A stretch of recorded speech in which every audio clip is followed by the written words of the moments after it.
In relationships, in healthy relationships, it is very important for people to be emotionally autonomous. Now we all understand what autonomy means. Autonomy means freedom, and we are a generation of freedom loving people, be it people in their 30s, people in their 20s and teens. So how does emotional autonomy works in a relationship and why it is important? Emotional autonomy means you can hold on to your own in a period of emotional crisis in a relationship. Now, a lot of people, a lot of us want or seek companionship where there is someone who can be with us, who can support us, who can be there in our lows and highs. And some people say we are emotionally self-dependent and hence we don't need a relationship. See, there are two extremes. One extreme could be a person is so insecure or jealous or so much, angry that he or she always wants affirmation. Always wants affirmation that relationship is going well. The other person always has to, calm down the person that yes, I love you or I'm with you. So there are these insecurities, jealousy, anxieties that dominate the relationship. Sometimes the person always has to be right in an argument. And I've been there. I've been in those relationships where, in a relationship, the person I was with, he was so insecure when I would go and meet a male friend of mine. And that was really upsetting for me because, again, in a relationship, for a healthy relationship to thrive, you need to have your own space. You need to have your own identity, existence. But it cannot work if one person is insecure, always anxious, always thinking, always imagining. And a lot of people don't know this. A lot of people don't deliberately do this. It is just that they don't know that they are doing it. And that is why in this session, I would like to explain the concept of emotional autonomy. How can you be emotionally autonomous? See, it cannot be done overnight. You cannot become emotionally self-dependent overnight. It will take time. And how you can do it? I would say you can start with small practices, small activities that make you be more comfortable with yourself. Start small. You don't need to go to all the way like, okay, I am self-dependent, because none of us are. We do want the other people. We do want the company of the other people. So you really cannot be truly, when you say that I would say that would be the extent of isolation. We don't want to be isolated.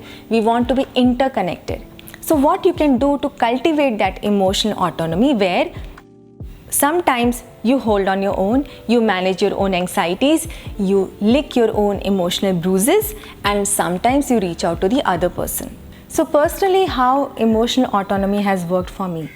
And I thank my relationships, which has been great teachers in helping me learn and grow. So I was with a man who liked his own space. Who liked his own space so much that I was left with a lot of alone time. And I was wondering, what should I do? I didn't want to complain because I really wanted the other person to have their own space in the relationship. But what I should do with my time?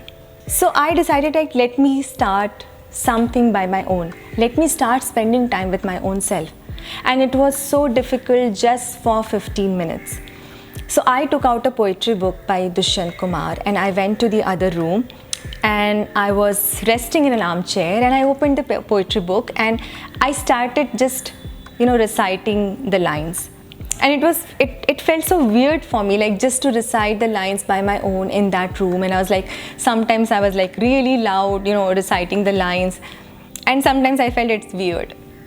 But I did it for just 16 minutes. I read 2 portions, 2 chapters, and I was done. I couldn't do it beyond that time. But that 15 minutes was the beginning, where that 15 minutes actually went to 2 hours. Yes, I started spending time with myself, reading books, hearing to the videos of Krishnamurti, all by myself for 2 hours.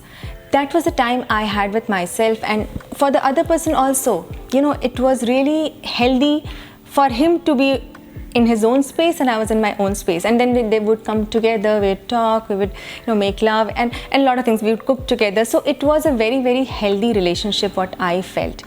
And it could only happen because I was not overly dependent, I was self-dependent. So sometimes self-dependent word becomes very intimidating. It is very threatening. Like people fear that, oh, we have to behave like a perfect person all the time, we have to be an adult, we have to be mature. It doesn't mean that you cannot reach out to your partner, you cannot seek help. Yes, relationships are for that. Relationships are for mutual support. But when I say that, when one person is very anxious and insecure, the other person's priorities get sacrificed on the altar of that person's insecurities. And this is where I say that it's really important. It's one of the kindest things that you can do for your partner is to be emotionally autonomous.